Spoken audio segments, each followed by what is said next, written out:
Hello दोस्तों, आप सभी का स्वागत है एग्ज़ाम सेवा चैनल पे। मैं आनंद सिंह, आपका मेंटोर, आपकी ईपीएफओ अकाउंटेंसी की क्लास मैं कराऊंगा। तो चलिए शुरू करते हैं आपके एग्ज़ाम के बारे में। ये एग्ज़ाम, जैसा आप सब जान रहे हैं कि यूपीएससी कंडक्ट करा रहा है, तो इसका एक लेवल भी है। बात करें हम अकाउंटेंसी के पेपर के एग्ज़ाम के वेटेज की, तो ये करीब 10 से 15 क्वेश्चंस का वेटेज है इसका, ईपीएफओ, एओ, ईओ और एपीएफसी दोनों के लिए। इसमें approx 60% theory on an average रहेगी और बेस्ड ऑन पास्ट ट्रेंड्स, और 40% प्रैक्टिकल एग्जाम्पल्स आएंगे, एग्जाम्पल क्वेश्चंस आएंगे जिनकी प्रैक्टिस आपको क्लास में कराई जाएगी। तो छोटी छोटी बातें हैं जो कि ये है कि पहले तो कई लोग होंगे जो लोग कॉमर्स बैकग्राउंड के नहीं होंगे, जो लोग नॉन कॉमर्स बैकग्राउंड के हैं उनको चिंता करने की ज़रूरत बिल्कुल भी नहीं है।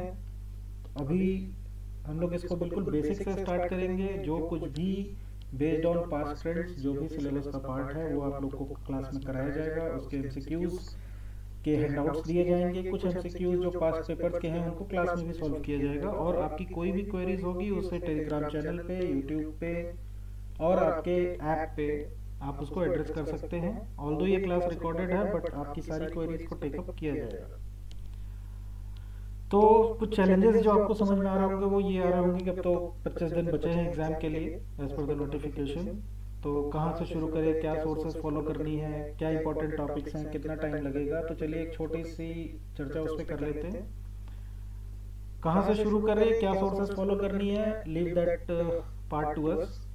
हम आपकी ज़रूरत के सारे एड्स प्रोवाइड कराएंगे जो भी आपके इस एग्ज़ाम में काम आने वाले हैं। इंपॉर्टेंट टॉपिक्स पहले हम कोर्स को कवर करेंगे, फिर बाद में एक दिन हम इंपॉर्टेंट टॉपिक्स पे एक चर्चा करेंगे, एक लंबी क्लास लेके, एक मैराथन टाइप में, और उसके एमसीक्यू सॉल्व कराए जाएंगे। कितना टाइम लगेगा, तो टाइम का ये है कि ये करीब 15 से 20 घंटे की क्लासेस रहने वाली हैं, इंक्लूडिंग मैराथन की बात मैं कर रहा हूँ। एक बहुत बेसिक सी चीज़ जो आपको अपने ध्यान में रखनी है कि आपको एग्जाम के लिए पढ़ना है, आपको पंडित नहीं बनना है। जो लोग कॉमर्स बैकग्राउंड के हैं उनके लिए बहुत ईजी है इन 10 से 15 क्वेश्चंस में स्कोर करना, और जो लोग नॉन कॉमर्स बैकग्राउंड से हैं आपका थोड़ा सा एक्स्ट्रा एफर्ट लगेगा। बेसिक्स फंडामेंटल्स अगर आपको समझ में आ गए, जैसा कि दुनिया जहां कहती है कि बेसिक रूल्स ऑफ अकाउंटिंग आपको समझ में आ गए, उसमें भी तो ट्रेडिशनल और मॉडर्न अप्रोच है जो कि आगे हम डिस्कस करेंगे। अगर आपको वो चीज़ें समझ में आ गई तो अकाउंटेंसी पूरी की पूरी एक बेसिक फंडामेंटल पे बेस्ड है, और उतना ही आपके एग्जाम में ज़रूरी है।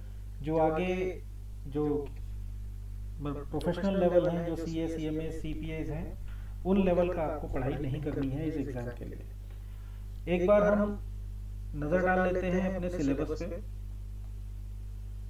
सिलेबस में आपका बेसिक इंट्रोडक्शन टू अकाउंटिंग है, जिसमें आपको मैं इवेंट क्या होता है, ट्रांजैक्शन क्या होते हैं, बिजनेस ट्रांजैक्शन क्या होती हैं, ब्रांचेस ऑफ अकाउंटिंग पे उतना फोकस नहीं रहेगा, ऑल्दो मैं आपको संक्षिप्त परिचय उस चीज़ का भी दूंगा।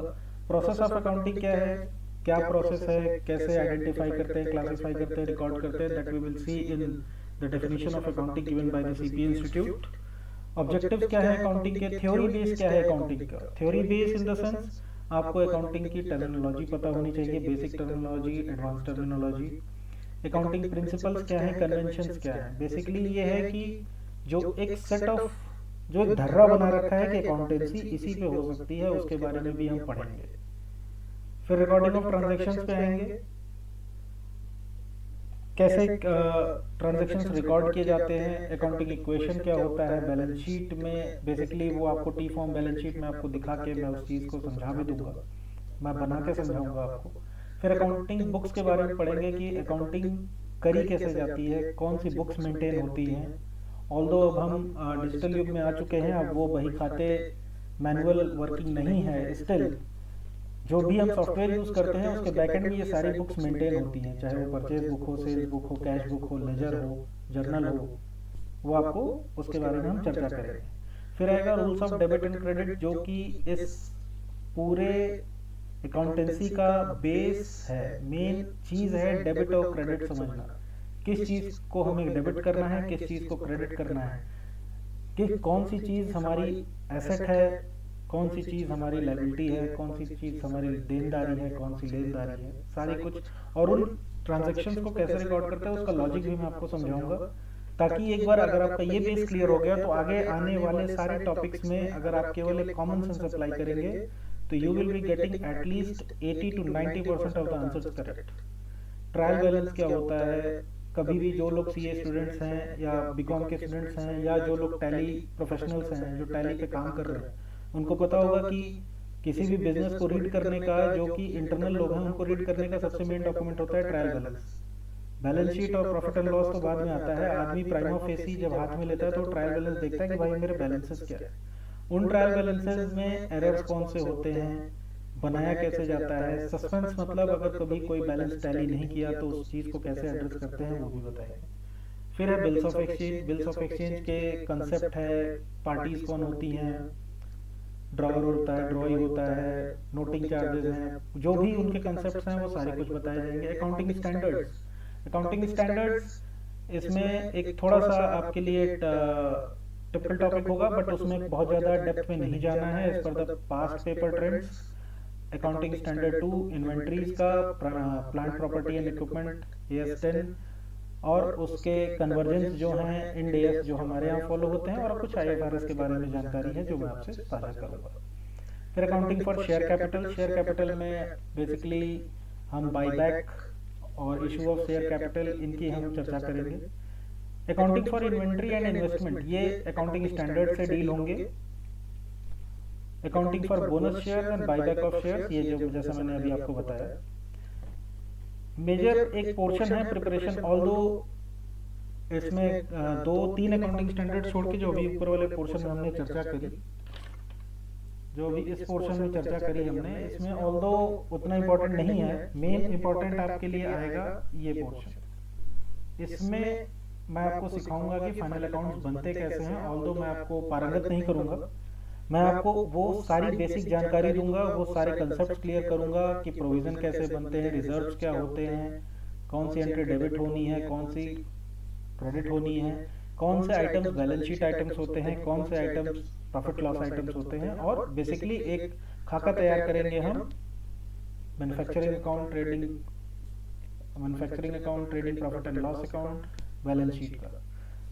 फिर आता है हमारा ratio analysis. Ratio analysis means हम रेशियो एनालिसिस, जो भी बैलेंस शीट को analyse, balance sheet profit and loss को एनालाइज करने के जो भी तरीके होते हैं उस पर हम चर्चा करेंगे। और एक आएगा cash flow end fund flow statement. और तो फंड फ्लो स्टेटमेंट आपको नहीं करना है, बट मैं उसकी भी जानकारी आपको दूंगा। Cash flow statement accounting standard 3 से डील होता है।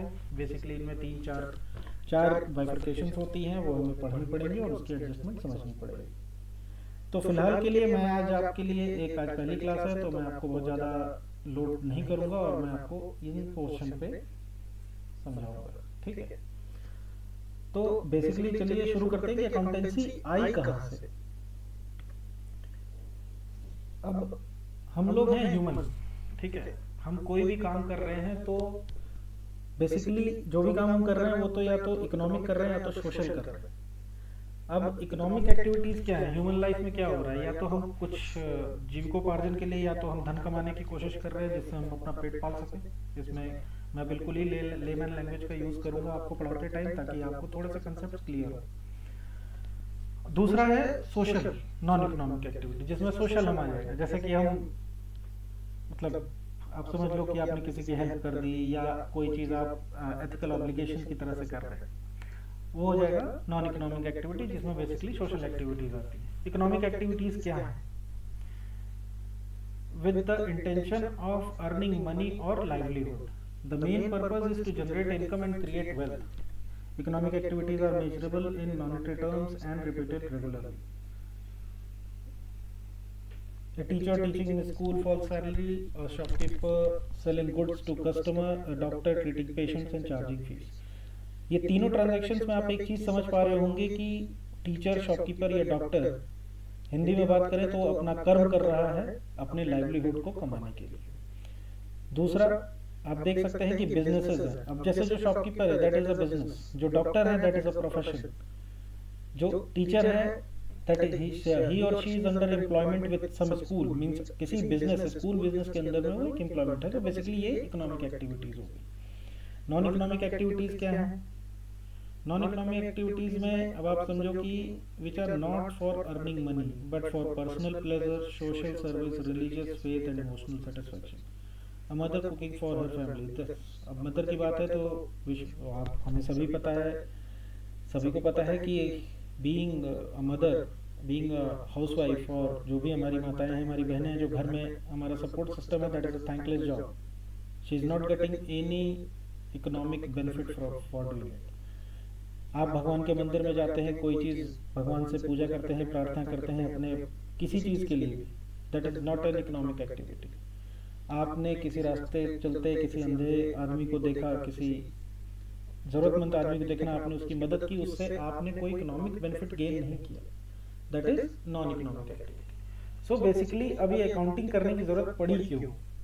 बेसिकली हमें, क्योंकि जो हम नॉन इकोनॉमिक एक्टिविटी या economic activity in particular, non economic activity पे भी मैं आऊँगा अभी ट्रांजेक्शन और इवेंट की डिस्कशन करते समय। अब इकोनॉमिक एक्टिविटी हम कर रहे हैं, हमें अपना लाइवलीहुड कमाना है या अर्निंग मनी, हम कोई बिजनेस कर रहे हैं, तो बिजनेस हम कर क्यों रहे हैं? प्रॉफिट कमाने के लिए। अगर हम धन नहीं कमा पा रहे, अगर हम प्रॉफिट लाभ नहीं ले पा रहे हैं, तो हमारा वो बिजनेस केवल हैंड टू माउथ चल रहा है, तो उसका कोई मतलब नहीं। तो जो प्रॉफिट आ रहा है उसको हमें काउंट कैसे करेंगे, उस चीज को निकालेंगे कैसे? तो उस जो साइंस है ना, जो मैथ्स है, साइंस है, आर्ट है, आप जो कह लो, उस अकाउंटिंग को अभी हम डेफिनेशन पे भी आएंगे, सीबीआई इंस्टीट्यूट द्वारा दी गई, उसको निकालने के लिए हमें जरूरत पड़ी सारे जो ट्रांजेक्शन हो रहे हैं उनको रिकॉर्ड करने की, कि भैया जो हम कमा रहे हैं, हमारे पास जो पैसा आ रहा है और जो हम खर्च कर रहे हैं, उसमें हमारा वेरिएशन कितना है। Variation means that may be a positive, that may be a negative. Difference कितना है? पॉजिटिव है तो प्रॉफिट है, नेगेटिव है तो लॉस। उस चीज के लिए हमें अकाउंटिंग की जरूरत या उसको लिखने की जरूरत पड़ी। अब आइए ट्रेड और कॉमर्स पे। ट्रेड क्या है? ट्रेड का मतलब है सीधा सीधा कि buying and selling of goods and services. It involves direct exchange between buyer and seller. The main objective of trade is to make goods available to customers. Internal trade, external trade मतलब import, export का है या domestic sales का है, आप ये चीज इसमें समझ पा रहे हैं। कॉमर्स क्या है? कॉमर्स मीन्स ओवरऑल आपके बिजनेस को सपोर्ट करने के लिए, मतलब कोई किसान अगर फसल उगा रहा है और वो आपके प्लेट में पहुंच रहा है खाने के लिए, अब इस बीच में किसान है, बैंक है, गाड़ी वाला है, उसको प्रोसेसिंग करने वाला है, गोडाउन वाला है, कोई भी है, जितने भी हैं, ये जो पूरा सबसेट है यूनिवर्स का, जिससे एक किसान के खेत से लेके आपके प्लेट तक जो खाना भी पहुंच रहा है, जिस फॉर्म में पहुंच रहा है, उस दौरान की गई सारी इकोनॉमिक एक्टिविटी आपके लिए जो उसका सपोर्ट सिस्टम है, दैट इज कॉमर्स। ठीक है, ये एक बेसिक आइडिया है, मैं बहुत ज्यादा इस पे टाइम नहीं दूंगा इन सब चीजों पे आपको समझाने को। अब ये आप डिफरेंसेस को थोड़ा सा देख लीजिएगा। ठीक है, मैं ऑल्दो रीड आउट करता हूं आपके लिए। Trade, buying and selling of goods, all activities supporting the trade. Scope क्या है? Narrow, broad, exchange of goods for money, ensuring smooth flow of goods. Example, wholesaler sells good to retailer, transporting business transactions पे आते हैं। Main अब हमारा क्या है? अब हमने अभी ऊपर पढ़ा economic and non economic activity. तो क्या जब हम कोई चीज लिखेंगे तो क्या हम उसमें ये भी लिखेंगे कि मैं मंदिर गया, भगवान से प्रार्थना करी कि मेरा बिजनेस बहुत बढ़ जाए? क्या ये चीज आप अपनी किताब में लिखना चाहेंगे अपने लाभ आने के कैलकुलेशन के टाइम पे? इसलिए हमें बिजनेस ट्रांजैक्शंस का कंसेप्ट समझना पड़ेगा कि एक्चुअली बिजनेस ट्रांजैक्शन मतलब कि हम वही ट्रांजैक्शंस को रिकॉर्ड करेंगे जिसमें हमें लाभ और हानि का पता करने में मदद हो। ठीक है, business transaction is any economic activity involving the exchange of goods, services और money between two parties which changes the financial position of a business. जैसा कि मैंने अभी आपको कहा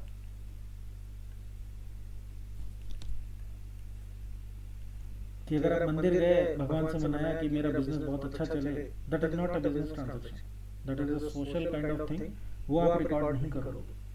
एग्जाम्पल ले लो, परचेज फर्नीचर फॉर ₹5,000, ठीक है। अब जैसे आपने अपने दुकान में बैठने के लिए, गद्दी पे बैठने के लिए मान लीजिए कुर्सी ली या चेयर ली या काउंटर लिया या सामान खरीद के लाए, जिसका भी आप बिजनेस कर रहे हैं, जिसमें आपकी बिजनेस की फाइनेंशियल पोजीशन चेंज हो रही है, मतलब पैसा आ रहा है जा रहा है, या आपने माल आ रहा है जा रहा है, या आपने स्टॉक भर लिया दुकान में, तो that is a business transaction.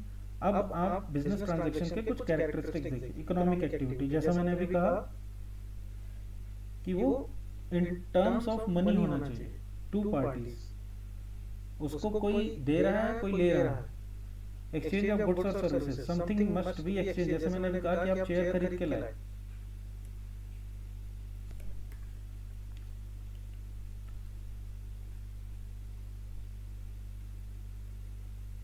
अभी मैंने कहा कि जैसे आप फर्नीचर खरीद के लाए, तो उसमें हमारा पैसा गया, या चलिए हमारा एक क्रेडिटर बन गया जिसको हमें पैसे देने हैं, और हमारे पास फर्नीचर आ गई, प्रॉफिट मोटिव।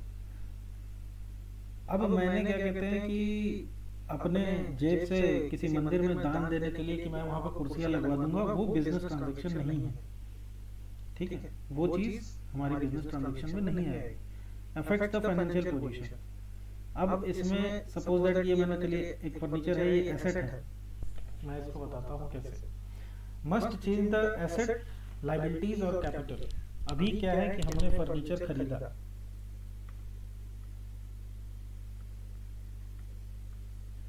अभी हमने एक कुर्सी खरीदी और इसकी जगह से ये आ गई आपके घर में चेयर, आपके बिजनेस में, और ये था आपके पास कैश, 1000, ठीक है, ये गया। इट मीन्स एक इकोनॉमिक एक्टिविटी हुई, आपके यहाँ चेयर आई और पैसे गए। अब डेबिट और क्रेडिट का जो कंसेप्ट है ये मैं आपको आगे समझाऊंगा, ठीक है। अब चलिए आ जाते हैं, जंप करते हैं अपने मेन कोर सब्जेक्ट पे, हिस्ट्री ऑफ अकाउंटेंसी। अकाउंटेंसी की हिस्ट्री क्या है? ल्यूका पैक्सियोली नाम के एक गणितज्ञ थे जिन्होंने double entry system of accounting का इजाद किया। He is known as the father of accounting. उनकी बुक है समा द अर्थमेटिका। उन्होंने उस बुक में डबल एंट्री सिस्टम को डिस्क्राइब किया है, जिसमें उस डबल एंट्री सिस्टम का सिंपल ये मतलब है कि डेबिट और क्रेडिट, मतलब अगर कुछ आ रहा है तो कुछ जा रहा है। अगर आपने फर्नीचर खरीदी तो फर्नीचर आई और कैश गया। अगर आपने बिजनेस में कैपिटल लगाई तो आपने कैश इंट्रोड्यूस किया, कैपिटल बढ़ी, ठीक है। कैश आप अब जो अभी मैं आपको सिलेबस में दिखा रहा था, ये ब्रांचेस ऑफ अकाउंटिंग, मैं कह रहा था ब्रांचेस ऑफ अकाउंटिंग पे हम बहुत ज़्यादा फोकस नहीं करेंगे, तो उसका एक संक्षिप्त डिस्कशन कर लेते हैं। अभी जो हम जिस पे पढ़ने जा रहे हैं that is financial accounting and corporate accounting रहेगी, ठीक है। कॉस्ट अकाउंटिंग क्या है? कॉस्ट अकाउंटिंग जैसा कि आप लोगों ने सुना होगा, कॉस्ट अकाउंटेंट्स। कॉस्ट अकाउंटिंग जो है वो मेजरली डील करती है जो मैन्युफैक्चरिंग इंडस्ट्रीज है जहाँ पे कुछ किसी चीज का प्रोडक्शन हो रहा है, उन प्रोडक्शन के डिफरेंट प्रोसेसेस को, उन प्रोडक्शन के प्राइसिंग को कैलकुलेट करना, कॉस्टिंग कैलकुलेट करना, फैक्ट्री कॉस्ट क्या है, माल बेचने का, गोदाम से बाहर ले जाने का कॉस्ट क्या है, ऑफिस के एडमिनिस्ट्रेशन का खर्चा कितना आ रहा है। मींस प्रोडक्ट के लिए जो हम कॉस्टिंग करते हैं, प्रोडक्ट के लिए कॉस्टिंग जो ओवरऑल होगी, जिसमें प्रोसेस भी है, हमारा कॉन्ट्रैक्ट कॉस्टिंग है, हमारा मार्जिनल कॉस्टिंग है कि हर एक यूनिट पे हम क्या खर्चा कर रहे हैं, कितने फिक्स्ड एक्सपेंसेस हैं उसको बनाने में, फिक्स्ड कॉस्ट कितनी है, वेरिएबल कॉस्ट कितनी है, उन सब चीज़ों के जो स्टडीज है वो है कॉस्ट अकाउंटिंग। अभी दूसरा है मैनेजमेंट अकाउंटिंग। मैनेजमेंट अकाउंटिंग क्या है? Management accounting majorly deals with the, अब ये कॉस्ट अकाउंटिंग तो हो गई, चलो फैक्ट्री वाले कर रहे हैं।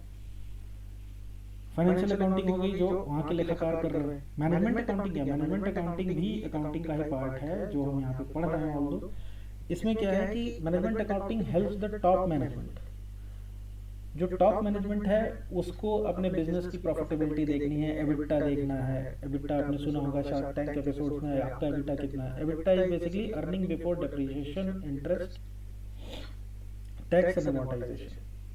तो जो टॉप मैनेजमेंट अपनी कंपनी की प्रॉफिटेबिलिटी, अपनी कंपनी की सॉल्वेंसी चेक करेगा, उनके रेशियोज क्या हैं, वो सारी चीज़ें, that is management accounting. Auditing, auditing means अभी जब हम अकाउंटिंग की डेफिनेशन पढ़ेंगे आगे चल के, तो उसमें आएगा लास्ट स्टेप जो है एनालिसिस एंड रिपोर्टिंग। आपने जो फाइनेंशियल स्टेटमेंट्स बनाए हैं वो सही बने हैं नहीं बने हैं, आपके अकाउंटिंग का जो मेजर एक पर्पस है वो ये है कि true and fair view of your organisation. आपको उसका जो भी बिजनेस आप कर रहे हैं, जो आप उस बिजनेस की बुक्स बना रहे हैं, उसमें आपका ट्रू एंड फेयर व्यू आना चाहिए। उस चीज को जो हम स्टडी करेंगे, उस चीज को जब हम उसके बारे में मींस डिस्कशन करेंगे, उस चीज के बारे को, उस चीज को जब वेरीफाई करेंगे, दैट इज ऑडिटिंग। ठीक है। और financial reporting, financial reporting is the last part of financial accounting. अभी जब हम अकाउंटिंग की डेफिनेशन पढ़ेंगे तो हम इस चीज पे भी चर्चा करेंगे, रिपोर्टिंग की। अब आज के ज़माने में जैसा मैंने अभी कहा कि अब हम डिजिटल युग में हैं, तो हमारे पास जो टैली है इंडिया में मोस्ट यूज सॉफ्टवेयर है। SAP is one of the world's most recognised and trusted software for accounting. ERP software, ERP is basically enterprise resource planning.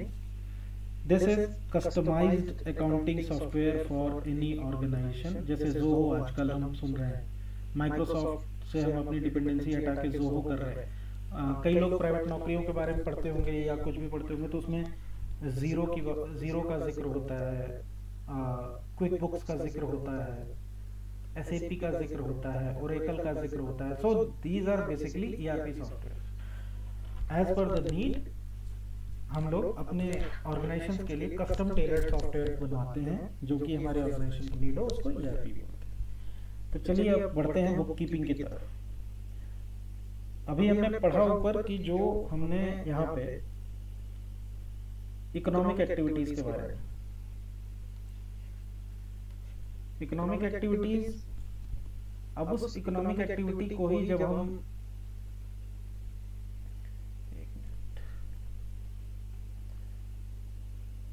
Book keeping, जो मैंने कहा ना कि जब अब आपको जब अपने बिजनेस का लाभ हानि के बारे में पता करना है, तो जो आप डेली का डेली काम कर रहे हैं, क्योंकि आप ह्यूमन ब्रेन की इतनी कैपेसिटी नहीं है कि आप महीने 2 महीने 3 महीने 6 महीने या साल भर के ट्रांजैक्शंस को अपने दिमाग में ही बैठाए रखें। अब कई मित्र होंगे जिनके अपने घर पे बिजनेस होंगे, जो लोग मारवाड़ी परिवार से हैं या जिनके भी बिजनेसेस हैं, उन्होंने देखा होगा कि एक लाल रंग की बही खाता की किताब होती है जो हर दिवाली पे हम क्लोज करते हैं। उनमें एक ही ट्रांजैक्शन लिखी जाती है, उस किताब में डेली का सेल्स लिखा जाता है, लोगों के नाम से लिखा रहता है। That is also a type of accounting. उसको भी हम एक तरह से बुक कीपिंग मान सकते हैं कि एटलीस्ट हम जो बेच रहे हैं वो हम एक जगह पर रिकॉर्ड करते जा रहे हैं, ताकि जब भी हमें अपना देखना हो, हिसाब देखना हो, तो हम सारी एंट्रीज को चेक कर सकें कि हमने राम को इतना माल बेचा, शाम ने इतना पैसा दिया, सारी चीज़ें। इसको जो मैं अभी आपको बता रहा हूँ, इसको कहते हैं सिंगल एंट्री सिस्टम, जो हमारे दुकानदार भाई या बिजनेस वाले भाई करते हैं। ठीक है।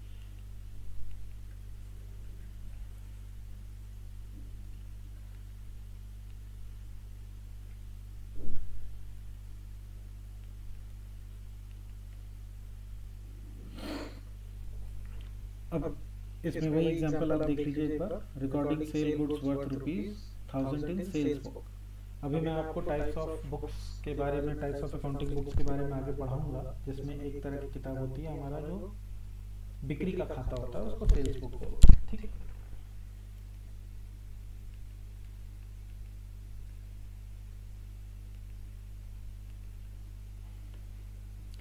आ जाइए अकाउंटिंग पे। बुक कीपिंग क्या है बेसिकली कि हमारा जो दिन हर डेली का जो हम बिजनेस ट्रांजैक्शन को रिकॉर्ड कर रहे हैं, that is only book keeping. Book keeping से एक स्टेप आगे आता है अकाउंटिंग। अकाउंटिंग, अब इसकी डेफिनेशन अगर हम पढ़ेंगे, अब मैं आपको इसकी डेफिनेशन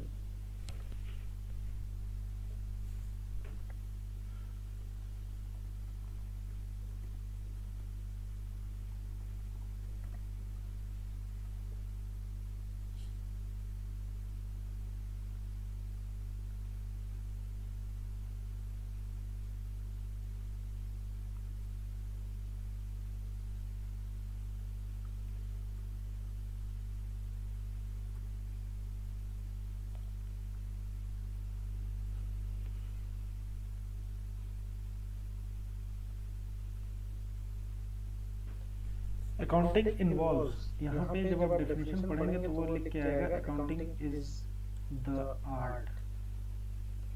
आर्ट क्या है?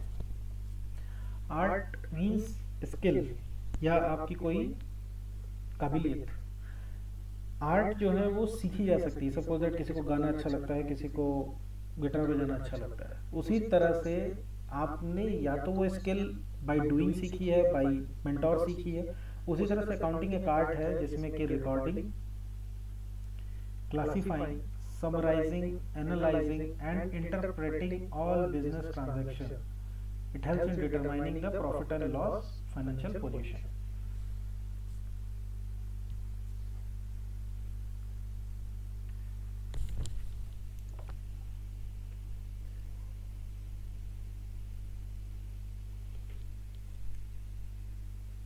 Identifying, recording, classifying, summarizing,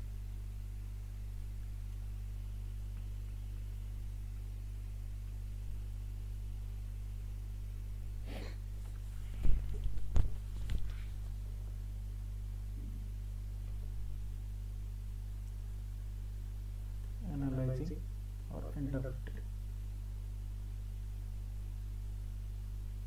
यहां तक का जो काम है,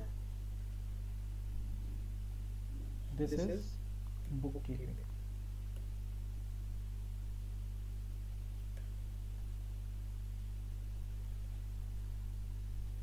ये अकाउंटिंग, इस पूरे सबसेट को अकाउंटिंग, और इनको, इन कामों को करना कैसे,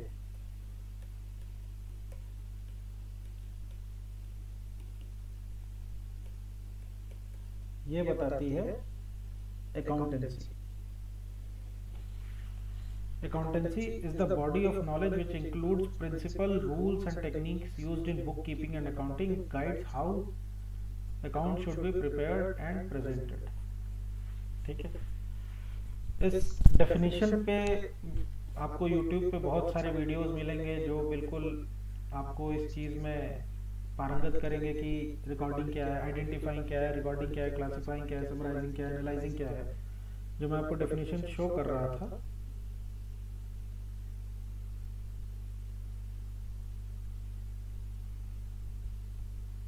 recording, classifying, summarising and analysing business transaction and return. अब इस पे एक एक चीज पे चर्चा करने बैठो तो आपका पूरा दिन लग सकता है इसमें।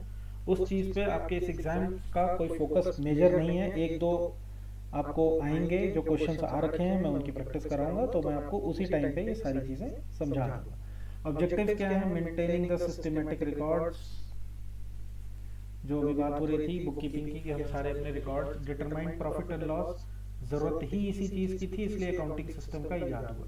Determine the financial position through balance sheet. अभी जो मैं आपको आपके सिलेबस के इंट्रोडक्शन के टाइम पे बता रहा था कि हम आगे चल के प्रॉफिट एंड लॉस और बैलेंस शीट को भी एनालाइज करना सीखेंगे और उससे फाइनेंशियल पोजीशन कैसे पता चलती है मैं आपको थोड़ा सा आउट ऑफ द सिलेबस जाके मैं वो चीज भी समझाऊंगा। Protect assets from misuse.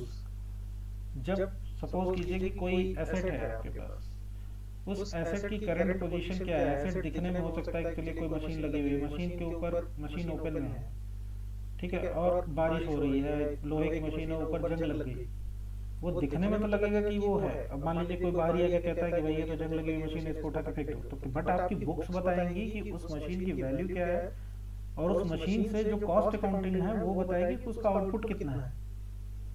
इसलिए एसेट्स को मिसयूज से भी बचाना है। Provide information for business decisions, अभी जो हमने बात करी इस ये जो इंटरप्रेटिंग ऑल बिजनेस ट्रांजैक्शंस, और it helps in determining the profit and loss of financial position.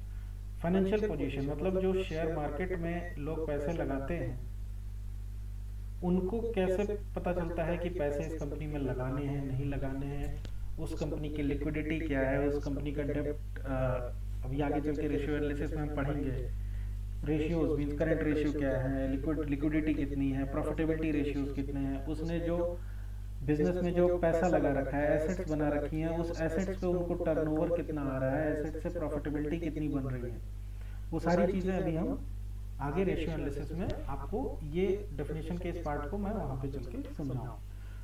तो बेसिकली आपको मैंने बताया बुक कीपिंग क्या है, अकाउंटिंग क्या है और अकाउंटेंसी क्या है। यहां से आपका एक ब्रीफ इंट्रोडक्शन ऑफ अकाउंटेंसी खत्म होता है।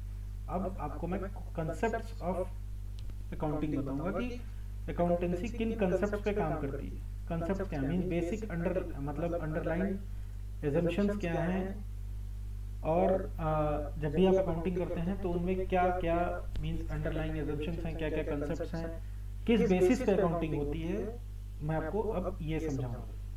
एक चीज और है जो मैं आपको बीच में इस क्लास में बता रहा हूँ, आप मुझे एक रिव्यू दे दीजिएगा कि आपकी क्लासेस की लेंथ क्या रखनी है।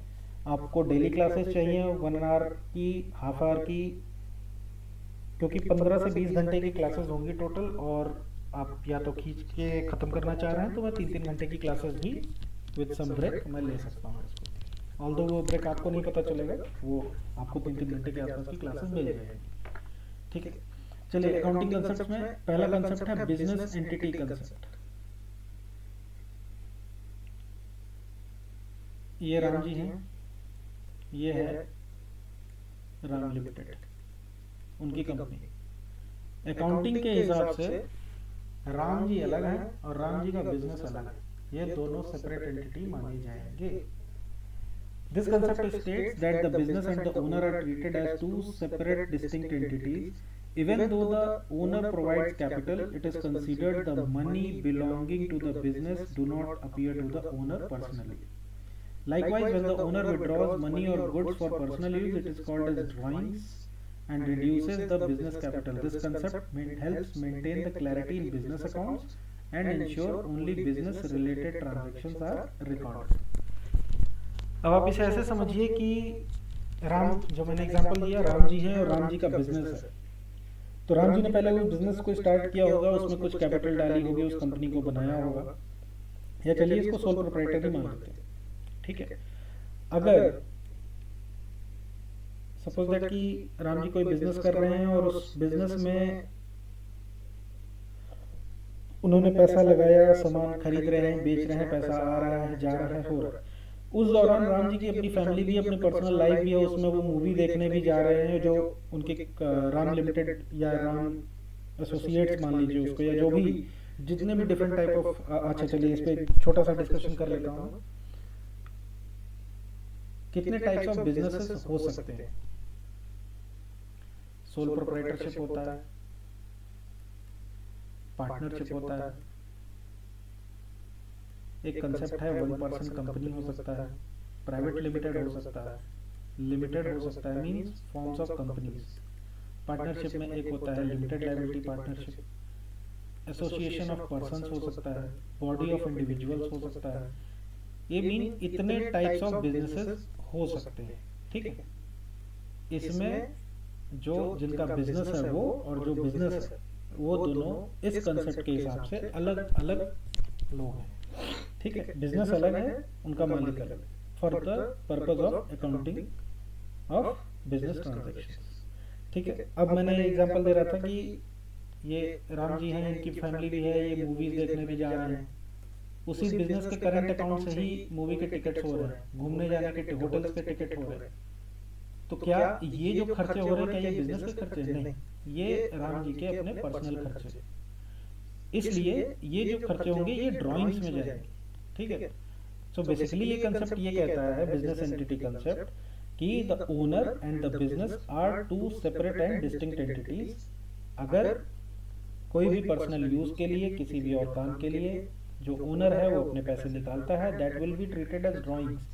वो बिजनेस के खर्चे नहीं माने जाएंगे, क्योंकि अगर आप इन खर्चों को बिजनेस का खर्चा मानेंगे तो आपकी प्रॉफिट जो आएगी, प्रॉफिट आएगा जो, या लॉस आएगा, प्रॉफिट जो होगा वो अंडरमाइन होगा, लॉस जो होगा वो एग्जेजरेटेड होगा, क्योंकि ये फालतू के खर्चे हैं जो बिजनेस से रिलेट नहीं करते हैं, वो भी उसमें पड़ेगा। आई होप सो कि मैं क्लियर कर रहा हूँ आपको। आप अपने कमेंट्स जो हैं टेलीग्राम चैनल पे, यूट्यूब पे ये वीडियो पोस्ट की जाएगी, उस पर भी आप करिएगा, और आपके ऐप पे जो भी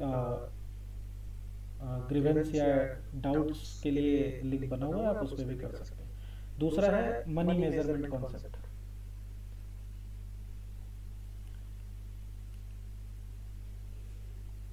Only transactions that can be expressed in terms of money are recorded in the accounting books. Qualitative or emotional factors, even though important, are not recorded because they cannot be measured in the monetary terms. This helps maintain uniformity in recording. The honesty of employees or brand reputation cannot be recorded, but the purchase of a computer worth 40,000 can be recorded.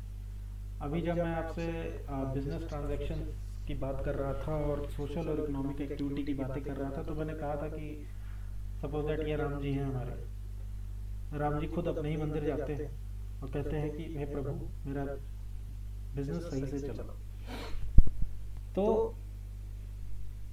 या जो राम जी की company में जो employees हैं, suppose that कि मैं हूँ, मेरा नाम आनंद है, आनंद उनकी कंपनी में एम्प्लॉय है और मैं राम जी के प्रति बेहद ईमानदार हूँ, तो क्या बेहद मेरी जो ईमानदारी का स्तर है क्या उसको आप मॉनेटरी टर्म्स में कैलकुलेट कर सकते हैं? नहीं। इसलिए बिजनेस अकाउंटिंग में बिजनेस ट्रांजैक्शंस की जो हमने एक कैरेक्टरिस्टिक्स पढ़ी थी, economic activity must relate to money और मनी इज वर्थ, यही है मनी मेजरमेंट कॉन्सेप्ट। जो चीज पैसों में तौली जा सकती है, जिनका मान लगाया जा सकता है, वही बिजनेस में एंट्रीज में रिकॉर्ड करी जाएगी। दूसरा है फिर गोइंग कंसर्न कॉन्सेप्ट।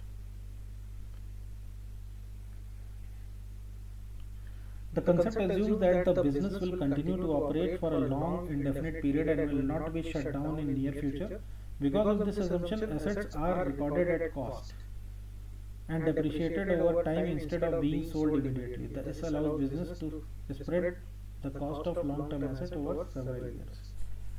अब आप ये समझिए कि बिजनेस गोइंग कंसर्न कंसेप्ट क्या है। अगर आपने कोई बिजनेस, जैसे सबसे महान आदमी की चर्चा हम कर लेते हैं मॉडर्न बिजनेस सिनेरियो में, रतन टाटा जी।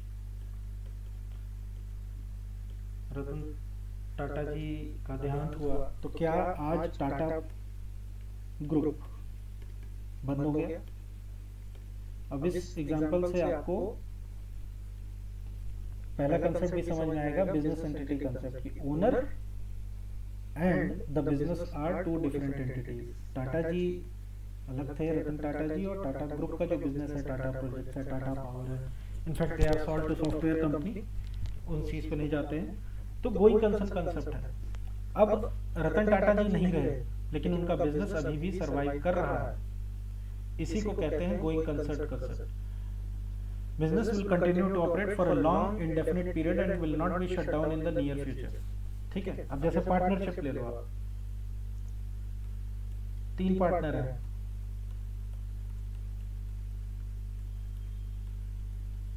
अगर एक पार्टनर सपोज दैट इनका देहांत हो जाता है और ये 2 पार्टनर हैं, तो ये पार्टनरशिप ऑर्गेनाइजेशन चलती रहेगी, इनकी जगह कोई नया पार्टनर एडमिशन ले लिया जाएगा, या 3 की जगह 2 पार्टनर रहेंगे, बट बिजनेस चलता रहेगा।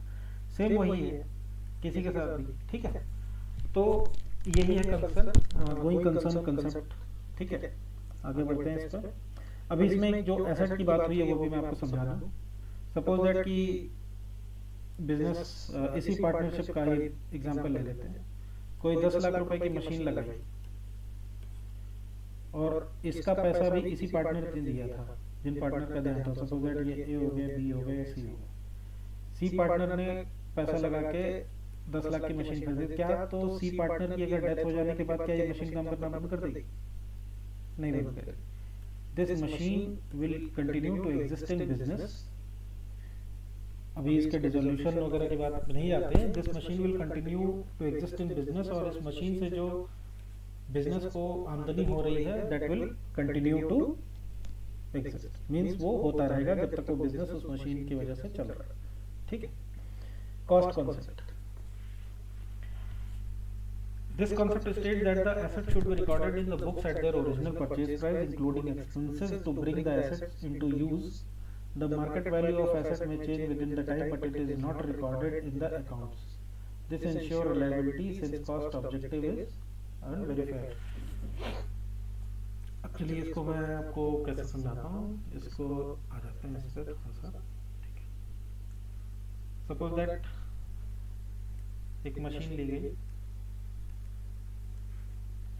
मशीन की जब ली गई थी तो उसकी वैल्यू थी 10 लाख रुपए।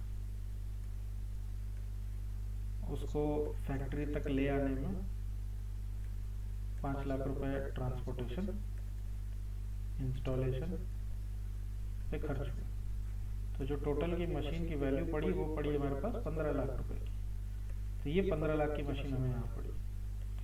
अब ये बिजनेस में मशीन ये यूज हो रही है, ठीक है।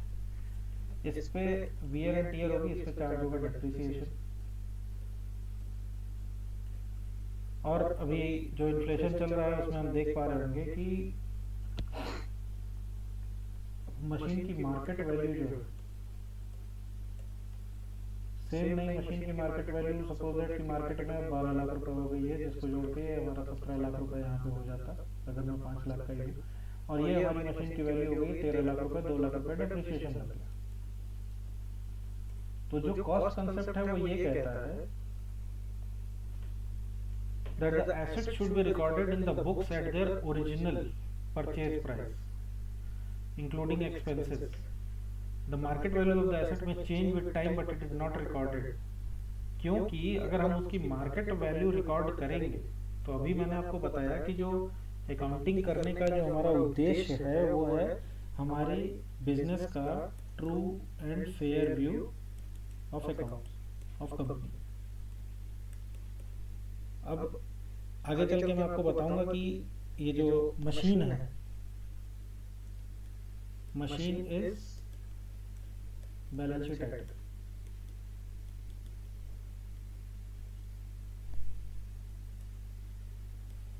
डिप्रिसिएशन जो है वो प्रॉफिट एंड लॉस का आइटम है। एक्युमुलेटेड डेप्रिसिएशन बैलेंस शीट का आइटम है। तो अगर जो मेरी मशीन की कॉस्ट ही 15 लाख रुपए थी उसको मैं 13 लाख दिखाने लगा बैलेंस शीट में, या मैं उसको आज की मार्केट वैल्यू मान लीजिए 16 लाख है, 16 लाख दिखाने लगा, तो that will not show the true and fair view of the company. इस कंसेप्ट पे एक दो क्वेश्चंस हैं वो मैं आपको आगे अभी कराऊंगा नेक्स्ट क्लास में। एक्रूअल कंसेप्ट, अब आ जाते हैं एक्रूअल कंसेप्ट। एक्रूअल कंसेप्ट क्या कहता है? हाँ, इसमें एक चीज जान लेने वाली है कि मेथड्स ऑफ अकाउंटिंग में 2 मेथड्स होते हैं, cash concept and accrual concept. ये मेजरली यूज नहीं होता, एक्रूअल कंसेप्ट यूज होता है जो मैं आपको बता रहा हूँ। कैश कंसेप्ट का मतलब हम कोई भी ट्रांजैक्शन तभी रिकॉर्ड करते हैं जब उससे रिलेटेड कैश रियलाइज हो जाता है। इससे क्या होता है, सपोज दैट कि कैश कंसेप्ट में कोई आपने सामान बेच दिया, आपका चलिए फाइनेंशियल ईयर अप्रैल टू मार्च का है, आपने 30 मार्च को कोई सामान बेच दिया, उसका पैसा आया 10 अप्रैल को। तो कैश कंसेप्ट कहता है कि हम ये माल भी जो है ना हम 10 अप्रैल को बेचा हुआ दिखाएंगे। मीन्स हमारे पास 31 मार्च को जब मैं बुक्स क्लोज कर रहा हूँ तो मेरे पास जो 10 लाख का माल है जो शॉर्ट है हमारी इन्वेंट्री में वो हम नहीं दिखाएंगे। तो this is not very beneficial concept of for recording transaction in books of accounts. ठीक है, तो आइए मैं आपको एक्रूअल कंसेप्ट समझाता हूँ। Under the accrual concept, revenue and expenses are recorded when they are earned or incurred, not when cash is received or paid. This helps determine the true profit of the business particular to the period, even if the payment happens later. जैसा कि मैंने अभी आपको कहा कि मैंने माल तो बेच दिया, पैसा नहीं आया, ठीक है, तो हमने सेल्स ही नहीं दिखाई कैश कंसेप्ट में। तो ये जो है ट्रू एंड फेयर व्यू नहीं हुआ ना, क्योंकि सामान तो हमने मार्च में बेचा था, 31 मार्च के पहले। तो जो सेल हुई वो हुई, सपोज दैट की 31 मार्च 2025 है, तो सेल हुई FY 2024-25। तो प्रॉफिट जो इस सेल पे होगा, जो मार्जिन होगा, वो तो 24-25 फाइनेंशियल ईयर से ही परटेन करता है। तो अगर हम कैश बेसिस करते हैं तो ये प्रॉफिट हमें इस साल में नहीं दिखता, ठीक है। वही बात यहाँ पे हो रही है कि रेवेन्यू हो, एक्सपेंस हो, वो तभी रिकॉर्ड होंगे जब दे आर अर्नड और incurred, not when the cash is received और पेड। अब इसका मैंने आपको सेल पॉइंट ऑफ व्यू से एग्जांपल दिया, अब मैं आपका इसका एक्सपेंस पॉइंट ऑफ व्यू से मैं आपको एग्जांपल देता हूँ, ठीक है। कई कंपनियों में आपको पता होगा कि सैलरी जो है, सपोज दैट ये मार्च 25 का महीना है, सैलरी का जो स्टैंडर्ड है किसी भी XYZ लिमिटेड का ले लेते हैं, वो पे करती है 7th of the next month. Means जो 31 मार्च की सैलरी है वो जाएगी 7 अप्रैल 25 को। तो एक्रूअल कंसेप्ट ये कहता है कि जो ये सैलरी मेरी देनी बन रही है 7 अप्रैल को, भले से हम पे कर रहे हैं अप्रैल 25 में, लेकिन वो खर्चा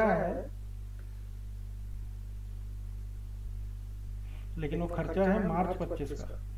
इसलिए हम उसको सैलरी दिखाएंगे मार्च 25 में। और एंट्री, अभी मैंने आपको जर्नल एंट्री नहीं बताई है, तो इसलिए मैं एंट्री पे नहीं जा रहा हूँ, बस मैं आपको ऐसे समझा दे रहा हूँ। एंट्री हम बुक्स में पास करेंगे, salary expense debit to salary payable, ठीक है। जो हमारी बैलेंस शीट में दिखेगा, लायबिलिटीज में सैलरी पेबल था हमारा मार्च 25 का, जो हम 7 अप्रैल 25 को पे करने जा रहे हैं, ठीक है। उम्मीद है आप लोग को कनेक्ट हो रही होंगी चीजें, आप लोग को समझ में आ रही होंगी। अगर मेरी स्पेस ज्यादा है या पेस कम है, या जो कुछ भी चेंजेस करने हैं, उस चीज को आप मुझे फीडबैक में दे दीजिएगा, उन चीजों को इनकॉर्पोरेट कर लेंगे। अभी मैं न्यूमेरिकल्स इसलिए नहीं करा रहा हूँ क्योंकि ये थ्योरेटिकल कंसेप्ट्स हैं जो कि आपको समझने बेहद आवश्यक हैं, और इनमें से क्वेश्चंस फॉर्म होते हैं कंसेप्ट पे, रेक्टिफिकेशन ऑफ एरर्स पे, जो ट्रायल बैलेंस का पार्ट है, इनमें क्वेश्चंस बनने के ज़्यादा चांसेस हैं। आप लोग को बता दूं कि मैं 4 PSUs के एग्जाम क्लियर कर चुका हूं, and every time I have been under 10 rank. Although PSUs में वैकेंसी कम होती है तो कैंडिडेट्स भी कम होते हैं। I am not undermining the effort of SSC and UPSC aspirants, but yes, क्योंकि मैं अकाउंटिंग प्रोफाइल में हूँ, अकाउंटिंग जॉब में हूँ, तो मैं आपको, मेरा वो अनुभव भी आपके काम आ सकता है कि किन चीज़ों पे फोकस करना है। तो बहुत सी चीज़ें हैं जो मैं आप लोग को स्किप करा जाऊंगा, जो आप लोग को लगेगा कि ये हवा में उड़ा दिया, पढ़ाया नहीं ठीक से, वो तभी मैं उसको छोड़ूंगा जो, क्योंकि वो नॉन इम्पोर्टेंट होगा एग्जाम के लिए, ठीक है। चलिए ये आ जाते हैं मैचिंग कंसेप्ट। मैचिंग कंसेप्ट कुछ नहीं है, मैचिंग कंसेप्ट बेसिकली ये कहता है कि जो भी आप रेवेन्यू रिकॉर्ड कर रहे हैं, मीन्स जो भी आप इनकम रिकॉर्ड कर रहे हैं अपने पास अपनी बुक्स में, उसके रिगार्डिंग, उसके रेलेवेंट, उसके अपोजिट, उसके सापेक्ष में, जो लोग हिंदी समझते हैं उसके सापेक्ष में खर्चा भी होना चाहिए, या जो खर्चे आप रिकॉर्ड कर रहे हैं उसके सापेक्ष में आपके पास इनकम का प्रूफ होना चाहिए। ऐसा नहीं होना चाहिए कि आपने कहीं से इनकम दिखा दी, उसका खर्चा ही नहीं है, या कहीं आपने खर्चे दिखा दिए, उसकी कोई इनकम नहीं है। मीन्स अगर आप कोई ऐसी इनकम शो करेंगे जिसके अगेंस्ट आपका खर्चा ही नहीं, दैट मीन्स आइदर जो ऑडिटर होगा वो कहेगा या तो ये बोगस एक्सपेंसेस आपने रिकॉर्ड कर रखे हैं। Means every transaction should relate to a revenue और एक्सपेंस, मीन्स करस्पॉन्डिंगली उसका होना चाहिए। अब आ जाते हैं इस पे क्या लिखा हुआ। The matching concept state that the expense must be recorded in the same accounting period which the related revenues are earned. This ensures that the profit is calculated accurately by matching income with the cost that help generate the income. आ जाते हैं ऊपर एक बार इस वाले में, जो भी मैंने आपको समझाया एक्रूअल कॉन्सेप्ट में, सैलरी का मैंने समझाया था। सैलरी, सपोज लीजिए कि कोई बिजनेस है, या चलिए ऊपर हमने रतन टाटा जी का एग्जांपल लिया था, रतन टाटा जी की ही 2 कंपनियों का ले लेते हैं, टाटा प्रोजेक्ट्स का ले लेते हैं और टाटा पावर का ले लेते हैं। या चलिए टाटा पावर को छोड़ देते हैं, टाटा प्रोजेक्ट में ले लेते हैं। टाटा प्रोजेक्ट जो है वो रेलवे में भी काम कर रही है, प्राइवेट सेक्टर में भी काम कर रही है, ठीक है। सपोज दैट यहाँ से इनकम आई, यहाँ इन्होंने खर्चा दिखा दिया, एक्सपेंस दिखा दिया, ठीक है।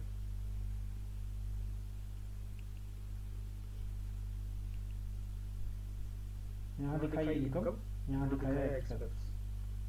अब जब मान लीजिए आप ही हैं, आपको अभी अकाउंटिंग के बारे में कुछ नहीं पता है, लेकिन जब आप एक बार विचार करके देखिए कि जब आप टाटा प्रोजेक्ट्स के फाइनेंशियल्स को देख रहे हैं तो आप ये कहेंगे कि ठीक है भाई, रेलवे बिजनेस में भी तुम थे, तुम प्राइवेट बिजनेस में भी काम कर रहे थे। अच्छा, रेलवे बिजनेस में आपने जो दिखाया कि भैया हमें ये इतनी आमदनी हुई है, और प्राइवेट बिजनेस में आपने दिखाया कि हमारा इतना खर्चा हुआ है। तो रेलवे में क्या आपने खर्चा नहीं किया और प्राइवेट में क्या आपने इनकम नहीं कमाई? इसलिए जो भी हम एक्सपेंस कर रहे हैं उसका रेवेन्यू सोर्स क्या है, वो उसी फाइनेंशियल ईयर में आना चाहिए। नहीं है, कई बार ऐसा होता है कि लंबे प्रोजेक्ट चलते हैं, उनकी बिलिंग नहीं होती है। जो लोग अकाउंटिंग में फील्ड में होंगे वो इस बात को कनेक्ट कर पा रहे हैं। जैसे कंस्ट्रक्शन कॉन्ट्रैक्ट्स हैं, जो हमारा अकाउंटिंग स्टैंडर्ड 7 कहता है, या कॉस्ट अकाउंटिंग में कंस्ट्रक्शन कॉन्ट्रैक्ट्स है, उसमें हमें नोशनल प्रॉफिट कैलकुलेट करना पड़ता है। मींस हमारी बुक्स को ये बताना पड़ेगा कि भैया हमने ये खर्चा डाला है या हमने ये आमदनी डाली, तो उसके अगेंस्ट करस्पॉन्डिंगली खर्चा या आमदनी क्या है, ठीक है। एग्जांपल पढ़ लेते हैं इसमें, आपको थोड़ा सा सामने ब्लैक एंड व्हाइट में है तो चीजें क्लियर होंगी। If goods costing 70,000 are sold for rupees 1 lakh in the same year, both should be recorded in the same period to correctly determine the profit, ठीक है। both should be recorded। Goods purchase किया होगा 70,000 का, उसको cell किया है 1 लाख का। अगर ये दोनों आपकी बैलेंस शीट में दिखेगा तभी तो आप इसको कहोगे ना कि भाई ये 30,000 का प्रॉफिट हुआ। अगर मान लो इसको एक मैं हटा देता हूँ यहाँ से, फिर ये क्या है, ये तो फिर आपको क्लोजिंग स्टॉक में दिखना चाहिए, और क्लोजिंग स्टॉक में भी नहीं दिख रहा है। इसलिए मैचिंग कॉन्सेप्ट ये कहता है कि आपके एक्सपेंस और इनकम रिलेटेड रेवेन्यू जो है वो सेम पीरियड में शो होनी चाहिए, ठीक है। आगे बढ़ते हैं। Accounting convention. Convention sir basically वो चीजें होती हैं कि ठीक है भाई ये शाश्वत सत्य है, आपको इसी पे काम करना है, ठीक है। कन्वेंशन तो बेसिकली मैं आपको इसी तरह से समझा सकता हूँ। तो कन्वेंशन ऑफ कंसिस्टेंसी, अभी जैसे मैंने अभी आपको एक एग्जांपल दिया कैश मेथड ऑफ अकाउंटिंग और एक्रूअल मेथड ऑफ अकाउंटिंग का, उसी तरह जो मैंने आपको डेप्रिसिएशन का एग्जांपल दे रहा था, तो जब आप डेप्रिसिएशन प्लांट प्रॉपर्टी इक्विपमेंट में आपको पढ़ाऊंगा, तो डेप्रिसिएशन जिसको बोलते हैं, depreciation is basically reduction in value due to wear and tear of the asset due to usage और ऑल, ठीक है। टेंजिबल एसेट में डेप्रिसिएशन। तो डेप्रिसिएशन में भी सपोज दैट कि कई मेथड्स होते हैं। मैं आपको एक स्ट्रेट लाइन मेथड और एक डब्ल्यूडीबी पे ही एग्जांपल लेके मैं आपको बताता हूँ कि सपोज दैट मेरा ही कोई बिजनेस है, एक्स लिमिटेड में मैं ये कहता हूँ कि भाई मैं अपने एसेट्स को स्ट्रेट लाइन मेथड पे डेप्रिशिएट करूंगा। मीन सपोज दैट कि 10 लाख का एसेट है, 10 साल की उसकी लाइफ है, ठीक है। ये थोड़ा सा इसको लिख ही लेते हैं।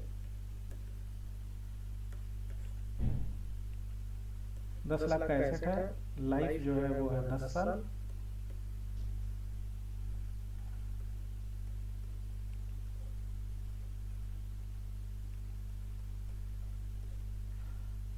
मैं एसएलएम फॉलो कर रहा हूँ, तो हर साल जो है every year 1 lakh rupees depreciate होगा, ठीक है। 10 साल में 10 लाख रुपए वैल्यू जाएगी, सालवेज वैल्यू 0।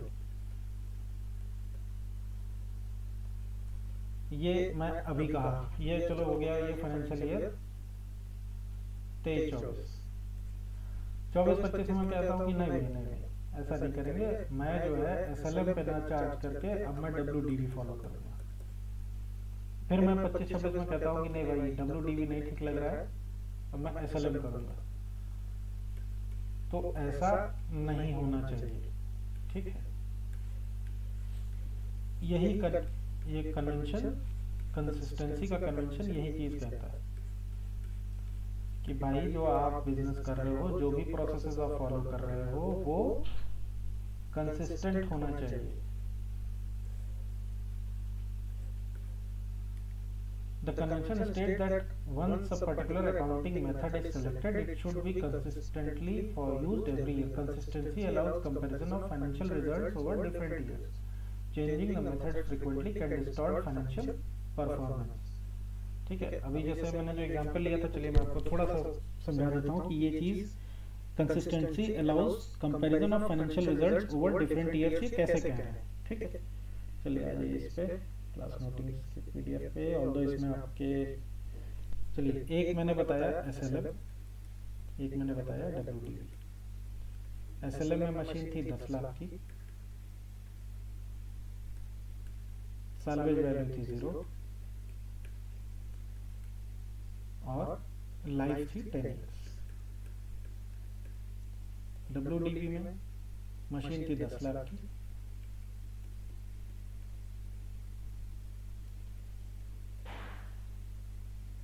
लाइफ है 10 ईयर्स। अच्छा, एक क्वेश्चन इसमें आ सकता है, चलिए मैं आपको आगे के लिए क्वेश्चन बता दूं। एसएलएम और डब्ल्यूडीवी में फर्क क्या है? This is the written down value, this is straight line method. एक क्वेश्चन आया था किसी पीएसयू एग्जाम में, कौन सा ऐसा मेथड ऑफ डेप्रिसिएशन है जिसमें salvage value can never be 0, that is written down value. अब देखिए इसका कैलकुलेशन देखिए, सपोज दैट ये मशीन खरीदी गई थी 2021 में, 31 मार्च को, ठीक है, 1 अप्रैल को ली गई थी, 1/4/20 को, ठीक है। तो 31/3/21, 31/3/22, 31/3/23, 31/3/24। चलिए बस केवल इतना ही समझने के लिए मैं लेता हूँ, ठीक है। अब ये एसएलएम में क्या होगा और डब्ल्यूडीवी में क्या होगा? डब्ल्यूडीवी है जो है वो है रिटन डाउन। एसएलएम में क्या होगा कि हर साल 1 लाख रुपए से डेप्रिसिएशन आएगा, ठीक है। अब रिटन डाउन वैल्यू पहले साल तो चलो मशीन 10 लाख रुपए की थी तो 1 लाख रुपए डेप्रिसिएशन आया। दूसरे साल मशीन की वैल्यू हो गई 9 लाख रुपए, तो 90,000 आएगा, ठीक है। 90,000 हो गया, अब बची 8,10,000 रुपए वैल्यू बची, 8.1 लाख। इस बार आया 81,000 रुपए, फिर घटा, इसी तरह ये वैल्यू चेंज होती जाएगी। अब देखिए जो कंसेप्ट कह रहा है कि आपका जो भी प्रोसेसेस आप फॉलो करते हैं, जो भी मेथड्स आप फॉलो करते हैं, दैट शुड रिमेन कांस्टेंट।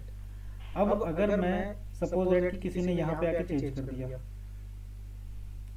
21 में उसने 20-21 में उन्होंने एसएलएम फॉलो किया, 21-22 में डब्ल्यूडीवी फॉलो किया, तो मेरा प्रॉफिट लॉस जो है वो 21 में 1 लाख रुपए दिखाया। अब अगर मैं चलूँ फाइनेंशियल ईयर 21, जिसको year on year basis comparison कहते हैं कॉर्पोरेट्स में या कहीं पे भी किसी भी संस्था में कोई भी कंपैरिजन होता है उसको year on year basis comparison कहते हैं। तो यहाँ पे मेरा कंपैरिजन स्ट्रेट लाइन की वजह से 1 लाख था, और अगर सेम ईयर भी हमने फॉलो किया रहता तो वो 1 लाख ही रहता, क्योंकि हमने डिप्रिसिएशन का मेथड ही चेंज कर दिया। तो यहाँ पे खर्चा जो है डिप्रिसिएशन का हमारा 10,000 रुपए से कम हो गया। इट मीन्स कि मेरा 21-22 का प्रॉफिट जो है वो 10,000 से एलिवेटेड है, मीन्स ज्यादा शो कर रहा है, क्योंकि हमने एक अपने ऑर्गेनाइजेशन की पॉलिसी में चेंज कर दी, ठीक है।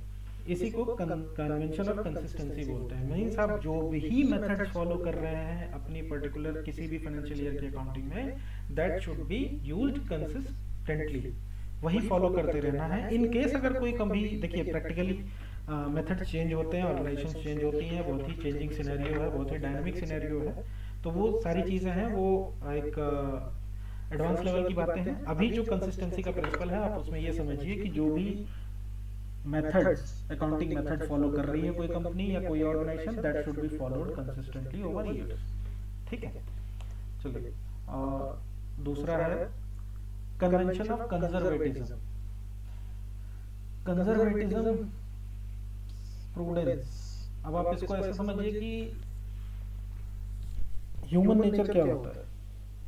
ह्यूमन नेचर है, चलिए भारतीय परिप्रेक्ष्य में बात कर लेते हैं। हम लोग नुकसान को बचाने या नुकसान के बारे में हम पहले सोचते हैं, प्रॉफिट को हम बाद में सोचते हैं।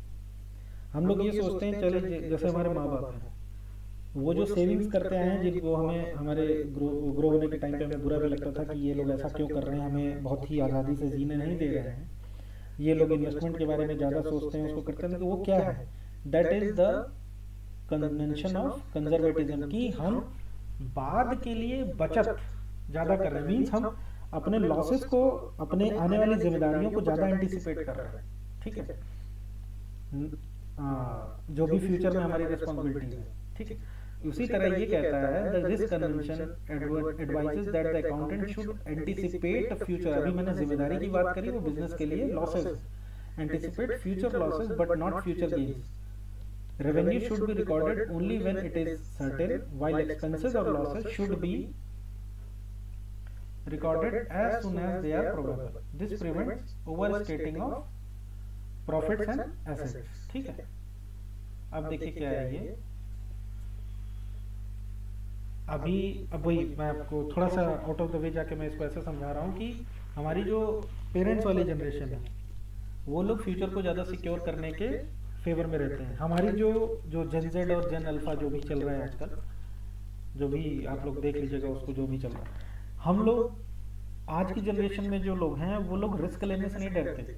अगर आज उनकी जेब में 100 रुपए हैं, दे कैन मतलब वो 110 रुपए का एक्सपेंडिचर करने में नहीं सोचते। ठीक है, तो बेसिकली ये बिजनेस में ऐसा नहीं चलता।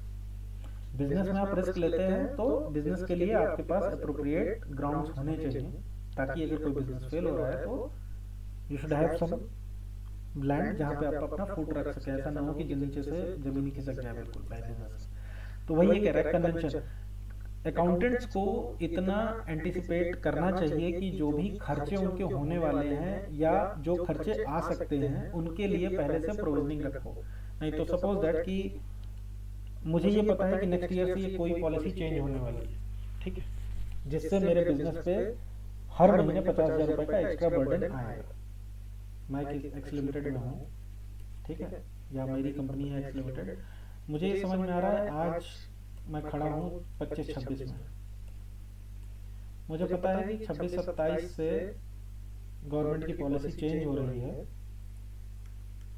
और हर महीने 50,000 का एक्सेस खर्चा मेरे पास आने वाला है। ठीक है, या मेरे 10 लाख रुपए के डेटर्स हैं जिनसे मुझे पैसे लेने हैं।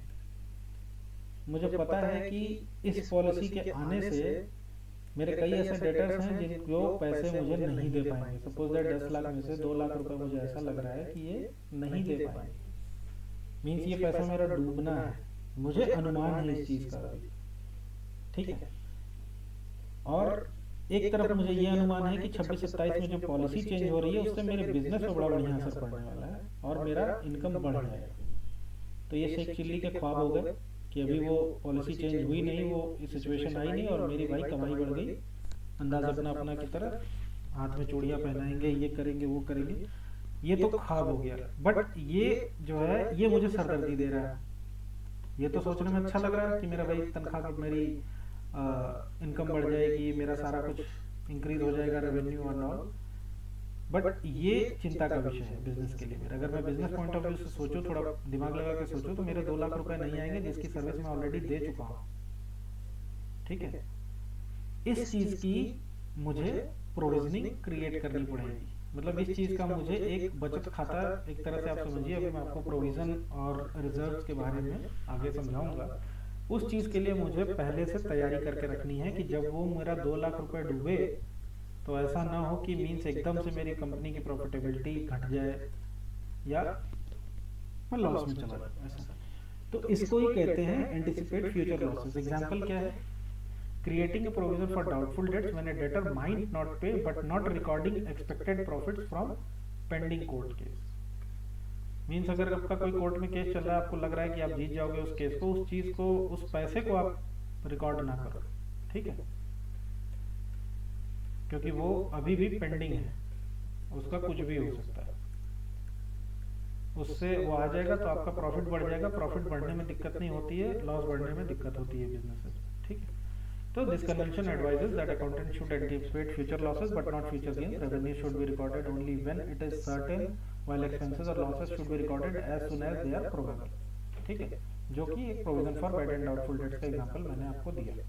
इसके रिगार्डिंग अभी हम लोग क्वेश्चंस भी आगे कुछ मैं देखूंगा एक बार. I will scan and I will return back to you. इसके क्वेश्चंस मैं कुछ निकालूंगा आपके लिए ताकि इसका कंसेप्ट. कन्वेंशन ऑफ डिस्क्लोजर, अभी जैसे मैंने बताया ना कि कोर्ट में केस में भी, चलिए ऊपर ही थोड़ा सा इसको ले आता हूँ, ये दोनों साथ में ले लेते हैं. Convention of disclosure, this convention state that the significant and relevant information must be disclosed in the financial statements correctly.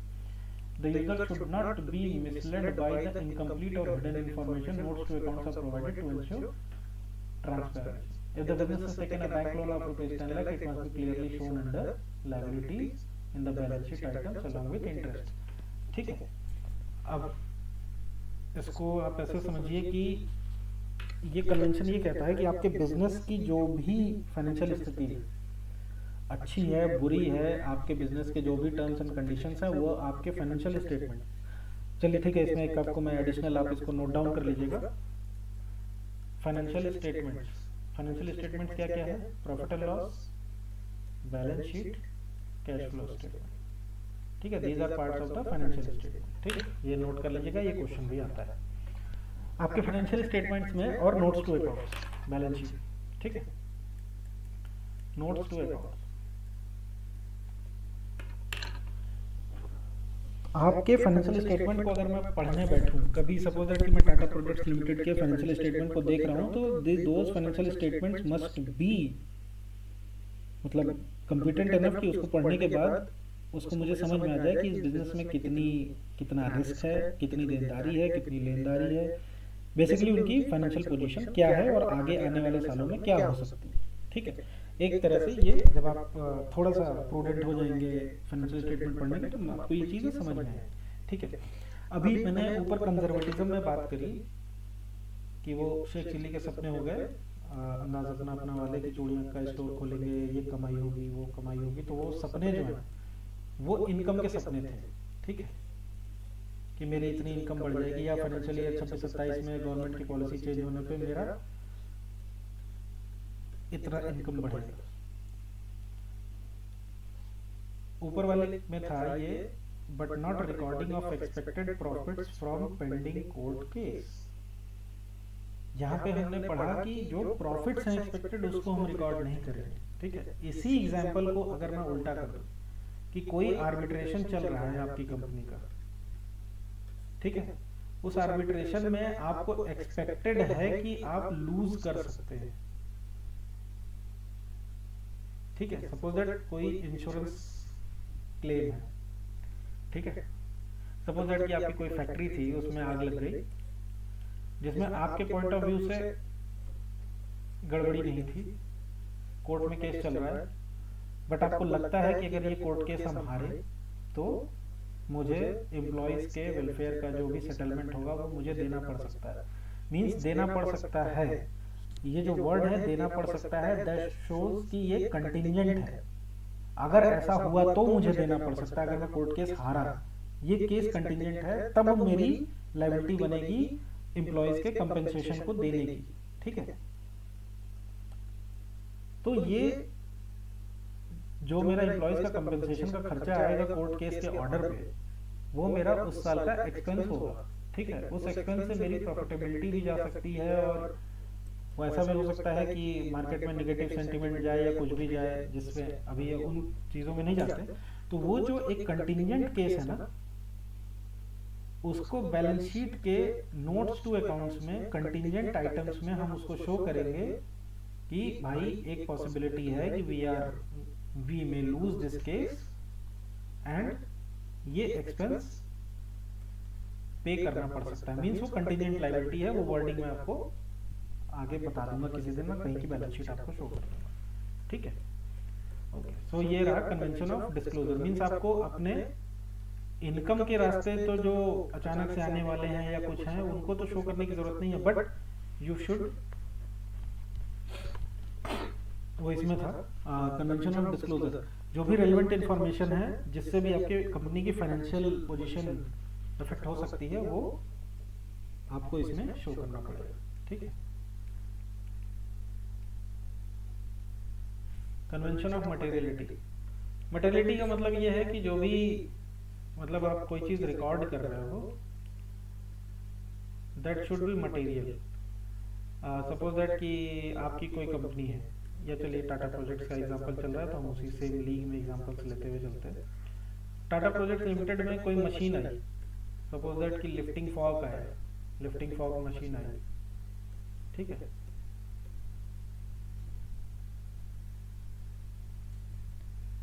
10 lakh रुपए की, तो ये तो एक सब्सटेंशियल कॉस्ट है जो उस मशीन पे हमने इनकर करी, तो इस चीज को तो हम रिकॉर्ड करेंगे। अब यहाँ पे एग्जांपल है कि मान लीजिए टाटा प्रोजेक्ट लिमिटेड में एक कैलकुलेटर आया, तो क्या उस कैलकुलेटर को भी हम एसेट बनाएंगे? मीन्स अलग से एक बैलेंस शीट आइटम हम दिखाएंगे? नहीं। मटेरियलिटी का मतलब है कि आप अपनी बुक्स ऑफ अकाउंट्स के जो क्लासिफिकेशंस है, ठीक है, जिससे कोई डिसीजन मेकिंग या कोई ऐसा छोटा सामान है जिससे कोई, अभी 150 रुपए के कैलकुलेटर के खर्चे से ना कोई डिसीजन मेकिंग पे इफेक्ट नहीं पड़ना, ठीक है। तो इस चीज को हम एसेट, इसको हम एसेट ना मान के इसको डायरेक्ट एक्सपेंस में बुक कर देंगे, इसको हम कैपिटलाइज नहीं करेंगे। जैसे मैं जिस ऑर्गेनाइजेशन में हूँ वहाँ पे 5,000 रुपए से नीचे की आइटम्स, हमारा इंटरनल सर्कुलर है, 5,000 रुपए से नीचे का अगर कोई एसेट हम परचेज करते हैं उसको कैपिटलाइज नहीं करना। क्योंकि अब मैं 5,000 रुपए की एसेट को अगर मैं कैपिटलाइज करने लगा 5,000, 2,000 और 500 रुपए के नीचे का जीएसटी इनपुट है तो उसको हमें नहीं क्लेम करना, ठीक है। क्योंकि उस 500 रुपए के जीएसटी इनपुट को हम अगर चलेंगे क्या कहते हैं कि रिकनसाइल करने, और वो एक्सपेंस का है, कोई छोटे वेंडर का है, तो अगर मैं उसको चेज करने जाऊंगा तो उससे ज्यादा का मेरी मैन पावर खर्च हो जाएगी उस 500 रुपए के इनपुट के पीछे, ठीक है। तो ऐसे कंसेप्ट कन्वेंशन ऑफ मटेरियलिटी है जो अलग अलग ऑर्गेनाइजेशन में मटेरियल, मतलब मटेरियल क्या कहते हैं कि एक स्टैंडर्ड बनेगा कि भाई अगर इसके नीचे का वैल्यू है तो that is not affecting the decision making of the organisation, तो उसको जो है आप डायरेक्ट राइट ऑफ कर दो, उसको एक्सपेंस में दिखा दो, उसके लिए परेशान होने की जरूरत नहीं है, because that depends on organisation to organisation कि किस वैल्यू की चीजों पे उनको फोकस करना है बेसिकली, ठीक है। According to this convention only item that are material and important should be recorded and presented. Very small or minor items that do not affect the decision making may be written off immediately to save time and effort, ठीक है। आ जाइए आज के final topic पे, accounting equation. So this is the base of the numericals, या मतलब आप ये समझो कि अभी आने वाले क्लासेस के लिए अब ये बेस बनेगा। ये तो जो भी मैंने अभी तक हम लोगों ने चर्चा करी वो थ्योरी थी अकाउंटिंग की, ठीक है। Asset, liability, capital. Accounting equation जो है वो कुछ नहीं है, सिंपली ये कहता है कि फंडामेंटल रिलेशनशिप जो होती है बिजनेस की, एक बिजनेस में होता ही क्या है एक्चुअली। आप कोई बिजनेस स्टार्ट करेंगे तो आप उसमें पैसा लगाएंगे, जो पैसा है आपका या जो आप संपत्ति लगा रहे हैं, जो संपत्ति खरीद रहे हैं, वो आपकी एसेट है, मींस बिजनेस की होल्डिंग्स है, ठीक है। जो बिजनेस करने के दौरान जो आप किसी से कोई सामान ले रहे हैं या बैंक से लोन ले रहे हैं, वो आपकी लायबिलिटीज है, मींस वो आपकी देनदारी है, चाहे वो बैंक का लोन हो, चाहे जिससे आप सामान खरीद रहे हैं या किसी से आपने एडवांस ले रखा है, ठीक है, किसी वेंडर से आप अपना काम करने के लिए, सो वो हमारी देनदारी है, वो लायबिलिटीज हो गई। कैपिटल, कैपिटल मींस जो पूंजी है आपकी, ठीक है, वो आपकी कैपिटल है, ठीक। एसेट जैसे मैंने अभी कहा जो संपत्ति है, business owns asset. Liabilities are what that business owes, means जो बाहर को देना है। कैपिटल जो हमने पूंजी लगाई है। Every business transaction affect the accounting equation in such a way, ये ध्यान रखिएगा, एवरी बिजनेस ट्रांजैक्शन। तभी मैंने कहा कि अब यहाँ से आपका अकाउंटिंग का अब धीरे धीरे जो आपने अकाउंटिंग को पढ़ना स्टार्ट किया था वो धीरे धीरे दिखना शुरू होगा यहाँ से। Every business transaction affects the accounting equation in such a way that it always remains balanced in one. If one asset increases, the other asset decreases, or liability or capital increases. This is the foundation of the double entry system. ठीक है? That is जो मैंने Luca Pacioli का मैंने बताया ना कि उन्होंने डबल एंट्री सिस्टम का इजाद किया, वो एक मैथमेटिशियन थे, ठीक है। अब देखो ये जो लिखा हुआ है इस पे थोड़ा सा मैं फोकस कर लेता हूँ, that it is always remains balance. अब इसका अकाउंटिंग इक्वेशन है क्या, assets equal to liabilities plus capital, ठीक है, या asset equal to asset equal to liabilities plus capital. अब इसमें आप इसको इधर कर लीजिए, माइनस कर लीजिए साइड, ये कभी भी equation LHS equal to RHS होनी चाहिए। जो भी मैथ वाले हैं वो एलएचएस इक्वल टू आरएचएस बहुत बढ़िया समझ रहे होंगे अभी, ठीक है। अब इसमें परमुटेशन कॉम्बिनेशन आप इधर लायबिलिटी लेते आइए तो capital asset minus liabilities equal to capital हो जाएगा, ठीक है। अब मैं थोड़ा सा इसको आपको एक बैलेंस शीट के टी फॉर्म की बैलेंस शीट में आपको इस चीज़ को दिखाता हूँ, ठीक है। Suppose that this is balance sheet of x limited.